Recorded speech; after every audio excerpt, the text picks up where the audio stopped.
Hello everyone, this is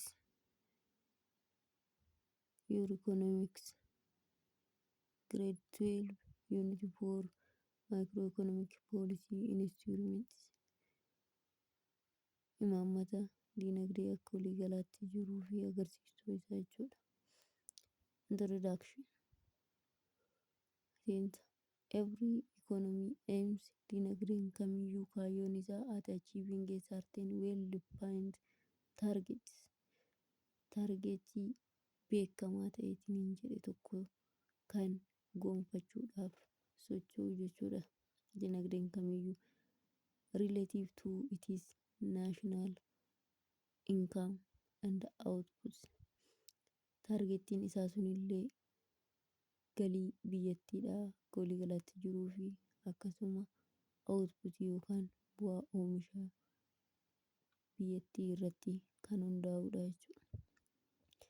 Economies over the world dinagdeen akkuma addunyaa irratti also strived for a full employment. Wantoonni dinagdeen akka waliigalaatti yookaan akka addunyaatti sochii taasisu keessaa inni tokko full employment fiduudhaaf yookaan ammoo guututti carraa hojii uumuudhaaf, stability in price gatii tasgabbeessuudhaaf and equality in the distributions of income and wealth. Raabsamni galiidhaa fi qabeenya qixa akka hawaasa gidduutti taasifamu gochuudhaaf jechuudha.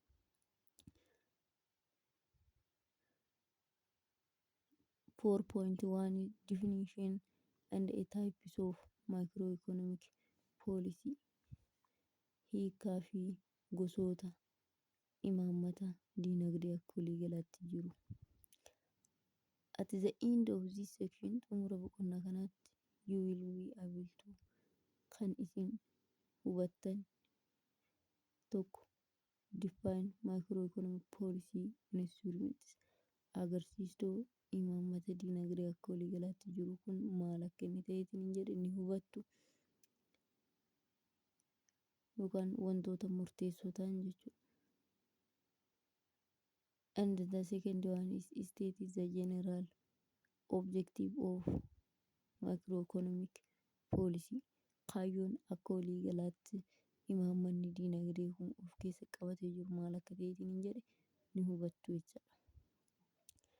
Microeconomic analysis qorannoon microeconomicsiidha yookaan diinagdee akka waliigalaatti jiru kun deals with kan inni qoratu the behavior of the economy amala diinagdeedha as a whole akka waliigalaatti jiru jechuudha. With respect to outputs oomishaan kan ol qabate yookaan bu'aa oomishaatiin kan ol qabate akkasuma income galiidhaan employment hojiin general price level gatii akka waliigalaatti jiru and the other aggregate economic variables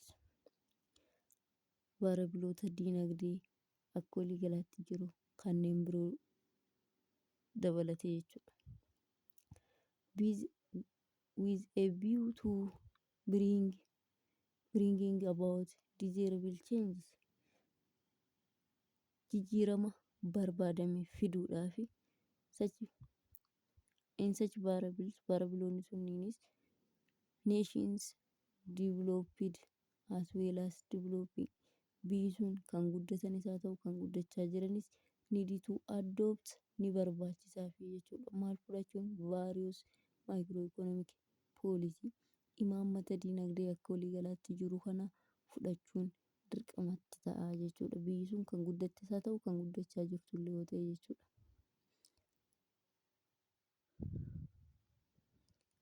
The economy does not always work smoothly. Diinagdeen yeroo hundumaayyuu haaluma wal fakkaataadhaan kan itti fufuu miti jechuudha. Kana jechuun upward and downwardtu jira jechuudha. Yookaan ol ba'u yookaan ammoo gadi buutuyyuu jira yookaan kufaatii diinagdee isa jennuu fi jira jechuudha.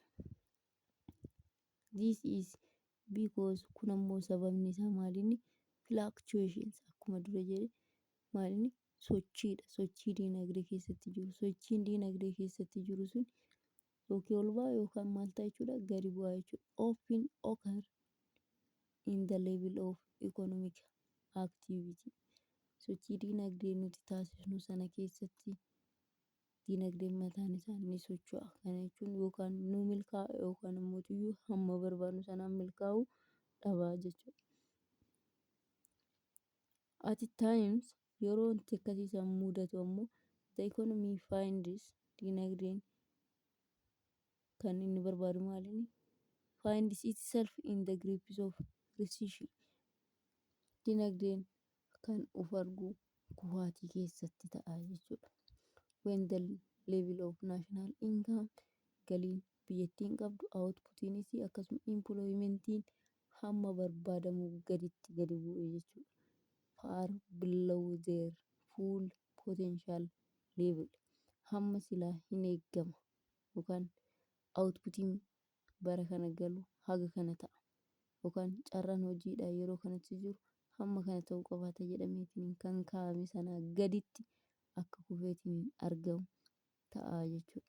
Diinagdeen kufeetiin kan inni of argu yeroo sanatti ammoo during recession, yeroo diinagdeen kufee jiru sanatti yookaan hamma barbaadamu gadi bu'eetiin jiru, there is a lot of idle or unutilized productive capacity. Yeroo diinagdeen kufaatii keessatti yookaan gadi bu'iinsa keessatti argamu kallattii mammaaltu jira jechuudha. Wantoonni oomishaaf barbaachisan kaapitaalli oomishaaf barbaachisu tasumaayyuu hojii keessa galee hin jiru yookaan itti fayyadamnee hin jirru. Akka nuti itti fayyadamneetiin hin jirre agarsiisa jechuudha. Yookaan akka nuti guutuutti itti fayyadamnu nu taasisa. Sababni isaa diinagdeen kufaatii keessa galee kan nuti jennuun oomishni gabaa gatii gabaadhaan duratti argatee hin gurguramu yoo ta'e, qaamni investi godhee oomisha sana oomishaa jiru sun maal godha? Oomishee dhiyeessuu dhiisee kanuma jiru qofa gurguruuf deemaa jechuudha. Gaafa sana ammoo oomishni har'a oomishneetiin har'a gurgurachuu qabnu osoo hin gurguratiin gaafa nurratti hafe bor kan biraa hin oomishnu jechuudha. Hamma isa sana istookii keessa xumurrutti. Yeroo kana keessatti ammoo maashiniin oomishaaf nu barbaachisu or the available machines and the factors are not working to their full capacity. Humnoonni hojiidhaaf barbaachisan maashinii haa ta'uu, humna namaa haa ta'uu, lafa haa ta'uu, oomishaaf qaamni barbaachisu kunneen hojiin ala ta'aa jechuudha. Yookaan ammoo oomisha sana osoo hin oomishne hafaa jechuudha. Yeroo diinagdeen kufaatii keessa galee yookaan risishinii keessa seenu jechuudha. Sababa kanarraa kan ka'e as a result unemployment of labor increases along with the existence of excess capital stock. Kaapitaalli istookii keessa jiru yookaan ammoo kuufameetiin hin jiru sababa jiruuf jecha humni namaa hojii dhabaa ta'eetiin hafu ni dabalaa jechuudha. Maalinni har'a oomishne jirra, oomishni har'a nuti dhiyeessine sun guututti nurraa gurguramee hin jiru, bor ammootuyyuu kan biraa hin oomishnu jechuudha. Fakkeenyaaf when we take the sugar fabrica shukkaaraa gaafa fudhanneetiin hin jenne sukkaara ni oomisha, har'a sukkaara oomisheera, sukkaarri har'a oomishame kun irraa hin gurguramu yoo ta'e yookaan gatii gabaadhaa hin argatu gaafa ta'e bor maaliin goonu jechuudha, oomishicha sana ittiin fufnu jechuudha. Maaliif jennaan kan oomishame sun gurguramuu qabaata gatii ta'e jechuudha. Gaafa sana namni achi keessa hojjetu hojii dhiiseetiin hin ta'a. Hojii dhabaa akka inni ta'uuf sababa itti ta'a jechuudha.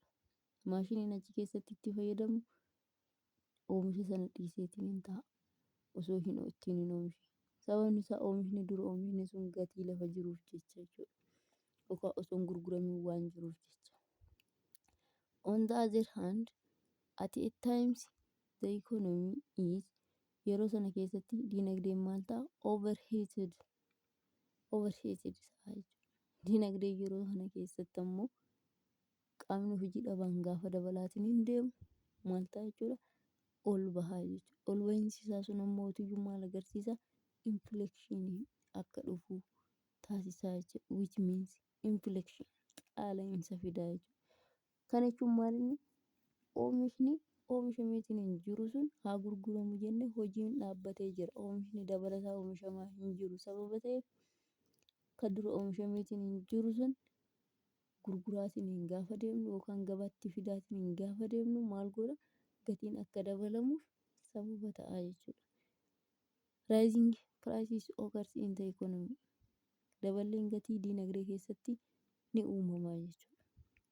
Thus inni kun ammoo maalinni in a free market economy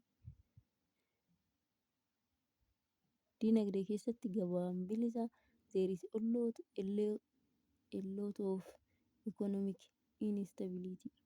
Tasgabbii dhabuun gabaadhaa akka uumamu ta'a jechuudha. The classical economists believed that an automatic mechanisms work to restore stability. Isa kanarratti hundaa'uudhaan ammoo schools of thought jennee unit 1 keessatti kan nuti itti darbee ilaalle maalinni the classical economists saayintistoonni kilaasikaalii keessatti yaada isaanii dhiyeessaniitiin hin jiran yookaan classical schools of thought keessatti like the Adam Smith and his colleagues diinagdeen ofii isaatii maal godha jedhanii of tasgabbeessuu danda'a jedhaniitiin lafa kaa'anii jechuudha yeroo kufaatii keessa jirutti. A recession would occur itself and the inflation will be automatically controlled. Akkasuma qaala'insi illee ofiin kallattimaan kan to'atamu ta'a jedhaniitiin lafa kaa'anii jechuudha. Kana jechuun maalni diimaandii fi saappilaayiin qaamni oomisha sana dhiyeessuu fi gurguru gatii kana salphatti to'achuu danda'a jedhaniitiin amanuu jechuudha. Without the interventions of governments in the economy. Diinagdee keessa osoo harka naqannaa mootummaadhaan hin barbaachisin jedhaniiti amanuu jechuudha. Every nations inni kan bira maaltu jira? Keneeziyaan inni jira. Keneeziyaan ammoo maalinni mootummaan kallattimaan harka keessa galfachuu qabaata. Fiiskaal poolisiin gaafa diinagdee keessa seeneetiin hin jedhe kufaatii diinagdee sana ni hir'isa yaada jedhu qabateetiin kan inni dhiyaatee jechuudha. It depends on the Great Depressions. Great Depressions 1931 irratti kan turedha jechuudha. Inni yaada isaa kallattii sanaan kan inni dhiyeesse unit 1 keessatti haala gaariin ilaallee jirra.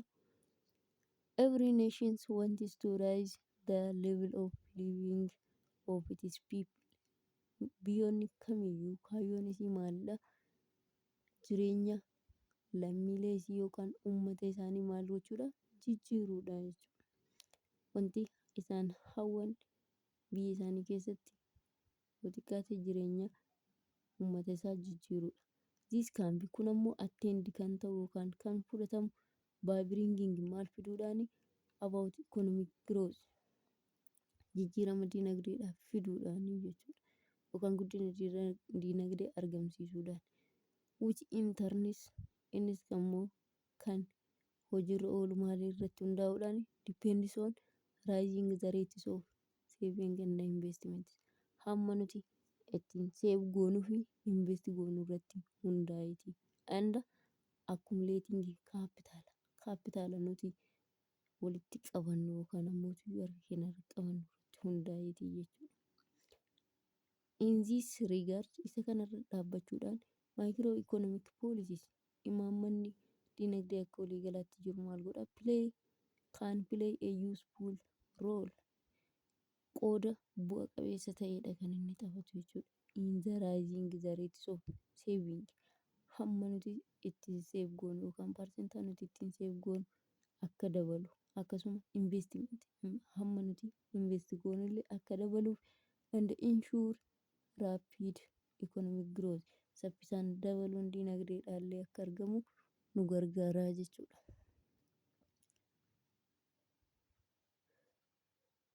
The general objective of microeconomic policy are to achieve kaayyoon imaammata diinagdee akka waliigalaatti jiru keessa maalinni isaan asii gaditti kaa'aman kana hojiirra oolchuudha yookaan milkeessuudha jechuudha. The first one is maximum feasible output. Outputii hamma barbaachisu yookaan ammoo gahaa ta'eetiin jedha akka argamu taasisuudha. The second one is high rates of economic growth. Parsentaan daballi diinagdee kun akka ol ka'u taasisuudha jechuudha. Fakkeenyaaf per capital income neeshiniidha. Parsentaan isaa akka ol ka'u taasisuudha. Full employment carraa hojii akka bal'inaan argamu gochuudha yookaan guutumaan guututti namoonni hojii dhaban akka hin jiranne carraa hojii banuudha. Price stability tasgabbii gabaa uumuudha yookaan gatiidha isa jennu jechuudha. Gatii tasgabbeessuu. Equality in the distributions of income and wealth. Qixa raabsamuu galii fi weelzii yookaan qabeenya uumuudha. Healthy balance of payment fayyummaa uummataa fiduudha jechuudha. To achieve this objective jiru kana yookaan jaan kaa'aman kana gonfachuudhaaf yookaan hojiirra oolchuudhaaf different types of macroeconomic policy is needed. Macroeconomic policy yookaan imaammanni diinagdee akka waliigalaatti jiru kan garagaraattu nu barbaachisaa jechuudha. The first one is the fiscal policy. Fiscal policy kan nuti jennuun government expenditure fi government revenue baasii fi galii mootummaa irratti imaammata hundaa'e. Monetary policy kan jennu namooti is depends on the money demand and the supply.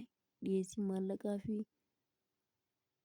fedhii maallaqaa diinagdee keessa jiru ati controlled by the Central Bank of Ethiopia or National Bank of Ethiopia, and the other is income policy. It depends on what? To ensure the minimum wage. Minimum wage yookaan kaffaltii humna namaaf kaffalamu hamma kana ta'uu qabaata wantoonni jedhan kan keessatti murtaa'u income policy jennaan jechuudha. The other is foreign exchange policy. Sharafa imaammati sharafa biyyoota alaa wajjin taasifaman. Kunis diinagdee biyyattiidhaaf barbaachisaa jechuudha. Kaayyoo jaan kaa'anne sana guutuudhaaf. These policies adapted to achieve the objectives of microeconomic policies.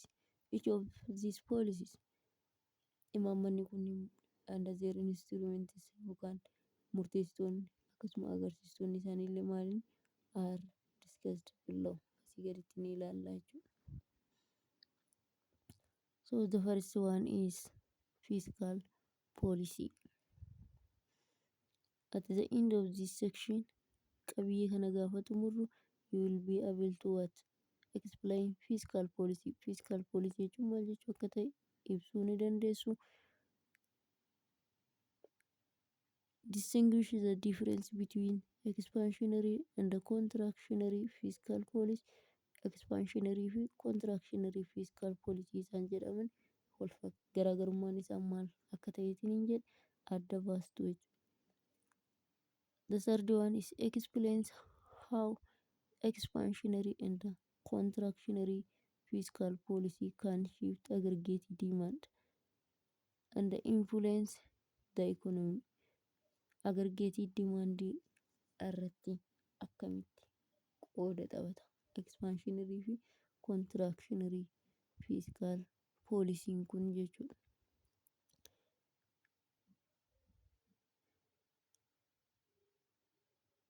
The other one is analyze the reason why fiscal policy is important. Maaliidhaaf barbaachisummaan fiscal policy waan jedhullee ibsuu ni dandeessu jechuudha. Fiscal policy is the expenditure. Fiscal policy baasii and the revenue or tax policy of the government to achieve the desired objective. Kaayyoo barbaadameetiin jedhe hojiirra oolchuudhaaf yookaan argamsiisuudhaaf baasii fi galii mootummaati jechuudha. Imaammata baasii fi galii mootummaa kaayyoo barbaadamu hojiirra oolchuudhaaf. 4.2.1 Tools of Fiscal Policy. Fiscal policy kun karaa eenyutiin kan inni hojiirra oolu? There are two key tools of the fiscal policy. Wantoota lamatu iyyuu jiru. The first one is taxation. Inni tokko taaksiidha jechuudha yookaan gibira jechuudha. Funds in the forms of direct and indirect tax. Gibirri kallattiidhaa fi al-kallattiidhaan maallaqa funaanamudha jechuudha. Capital gains from investment and etc. Investmentii irraa galii argamu kallattiidhaanii fi al-kallattiidhaan help the government function. Mootummaan akka caasaa isaa hojiirra oolchuu danda'uuf kan fayyadudha jechuudha. Yookaan sochii mootummaatiif kan barbaachisu jechuudha gibirri. Osoo gibirri hin kaffalamu taate mootummaan kallattii kamiinuyyuu sochii dinagdee keessatti taasisuu hin danda'u sababa ta'eef jechuudha. Taxes affect the consumer's income.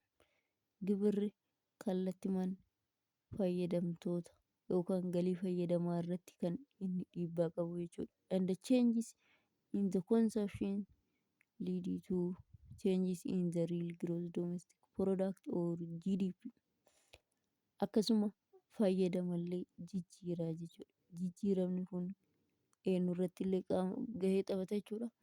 Galii biyyattiin oomishtee akka waliigalaatti galchitu irratti illee qooda qabaa jechuudha. Yookaan jijjiiramni akka argamuuf sababa ta'a jechuudha. Kana jechuun maal jechuudha? Gibirri gaafa ol baataate galiin fayyadamaadhaan xiqqaata. Increasing taxations decreases what? The consumer's incomes. When the consumer income is decreased, the consumer consumption is also what? Decrease. Because the consumers are what? Consume depends on their income. Galii isaaniitti irratti hundaa'uudhaan fayyadaman kan fayyadamu jechuudha. Gaafa fayyadamni mootuyyuu ni xiqqaata taate galiin biyyattii akka waliigalaatti galullee akka xiqqaatuuf sababa ta'a waan ta'eef jechuudha. The second one is government spending. Baasii mootummaadhaati. It includes welfare programs. Innis kan of keessatti qabatu the government salaries. Mindaa mootummaan kaffalu subsidies. Financial support deeggarsa maallaqaan taasifamu infrastructures. Akkasuma wantoota tajaajila hawaasummaatiif oolan like road, health sectors, education sectors or schools and the others.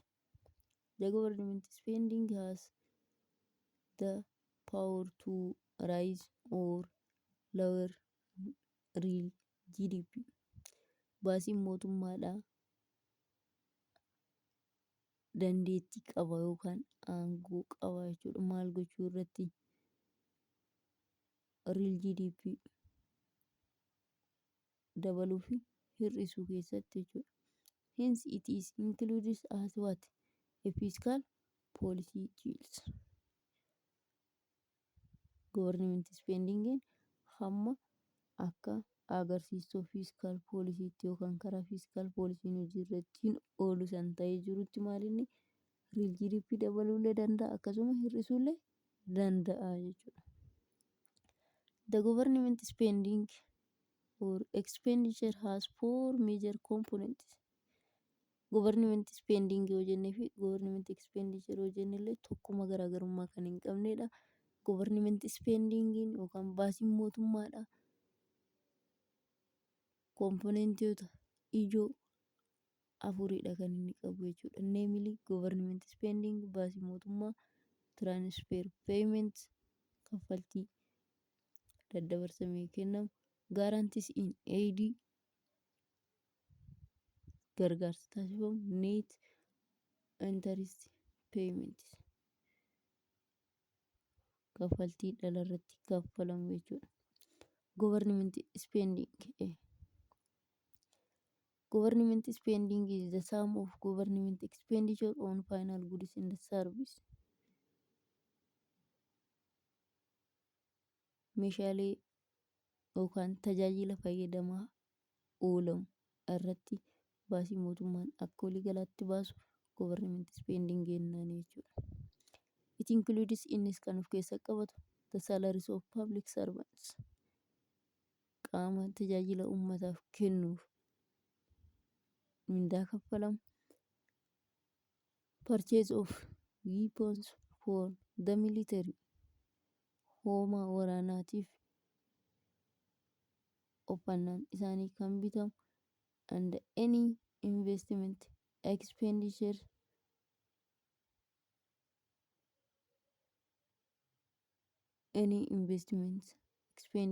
baasii invest gochuudhaaf bahu baay'ee government soolaarwaati. The government spending dha jechuudha yookaan baasii mootummaa kan jennu mindaa hojjetaa kaffaluuf akkasuma mootiyyuu meeshaalee hoomaa waraanaaf barbaachisu dhiyeessuudhaaf baasii bahu akkasuma mootummaan invest ni godha, invest gochuudhaaf baasii mootummaan baasu jechaadha. The second one is transfer payment. Kaffaltii transfer ta'u yookaan mootiyyuu qaama tokko irraa kan biraatti dabarfamu. Transfer payments are direct payment to individuals. Kallattimaan nama dhuunfaatiif kan kaffalamu jechuudha. Such as unemployment insurance benefits. Bu'aa inshuraansii irraa hojii dhaban argatu. Social security benefits. Bu'aa social security irraa argamu. Medicare or welfare payments where goods and services are not provided in return. Transfer payment kan nuti jennuun kun kaffaltiin kun qaama dhuunfaa ta'e tokkoof yookaan nama dhuunfaa ta'e tokkoof kan kaffalamu garuu immoo duubdeebiin isaa kallattii tajaajilaatiin yookaan maallaqaatiin kan hin barbaadamne jechuudha. Kana jechuun kaffaltiin akkana taasifameefii jira waan ta'eef bakka sana oomisha kana nuuf kennuu qabaata yookaan tajaajila kana nuuf gochuu qabaata waan jedhu kan of keessatti hin qabne jechuudha. They are commonly referred to as entitlements. Entitlements jechuun fakkeenyaaf insurance employment because they are not made on discretionary basis but are locked in by what earlier legislation. Fakkeenyaaf kaffaltiin humna namaa hojii irra jiru kaffalamu hojii hojjechaa jira. For example social security dhaaf akkuma asitti jenne social security isaan jennu sana of keessa qabataa jechuudha. Entitlements kan jennuun jechuudha. Kennameetiin hin jira kaffaltii kennameetiin hin jedhe kanarratti kan seera qabeessummaadhaan kaffalame sababa ta'eef wanta biraa riitarniin irraa barbaadamu hin jiru jechuudha. The third one is guarantees in aid. This reflects innis kan agarsiisu federal assistance gargaarsa mootummaa federaalaa to the state and the local governments mootummoota naannolee fi akkasuma biyya keessaatiif gargaarsa mootummaan biyyaalessaa taasisu guarantees in aid jennaan jechuudha. The fourth one is net interest payment dha. Net interest payment jechuun ammoo dhala irratti kaffaltii kaffalamu. Net interest payments are interest payment kaffaltii dhalaa that are made to holders of government debt qaamota liqii mootummaa ofirraa qaban irratti kan taasifamudha jechuudha. Less interest which is paid to the government for debts. Fakkeenyaaf hammi liqii yookaan hammi dhalaa sun xiqqaa kan ta'edha mootummaaf kan kaffalamu jechuudha. Like student loans liqii barattootaa kan jennu jechuudha.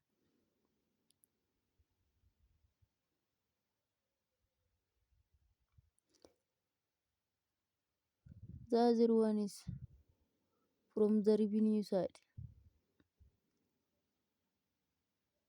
that is from the expenditure side dhaani suni kallattii baasiitiin kallattii galiitiinoo.